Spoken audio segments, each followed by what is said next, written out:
सुनीता महंत अब आप मन देखा था छत्तीसगढ़ के लोकप्रिय YouTube channel CG panchayat news Chhattisgarh में सबो जगह के समाचार छत्तीसगढ़ ही बोली में। तो अब शुरुआत करो आज के प्रमुख समाचार ले। बता दी, जी हां, सीएम भूपेश बघेल के जन्मदिन के बेरा में कांग्रेसी कार्यकर्ता में रक्तदान शिविर के आयोजन करीन।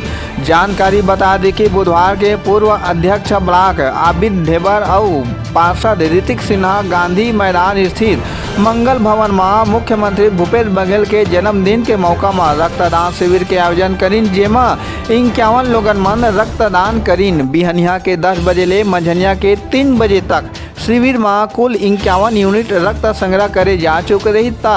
शिविर में 51 लोगन मन रक्तदान करीन और 25 लोगन मन रक्तदान करे से पंजीकरण तक कराए रहीन। फिर रक्तदाता मन ला उपहार और प्रशस्ति प्रमाण दे के सम्मानित करीन। सीएम भूपेश बघेल के जन्मदिन ला प्रेरणा दिवस के रूप में मनाए गई।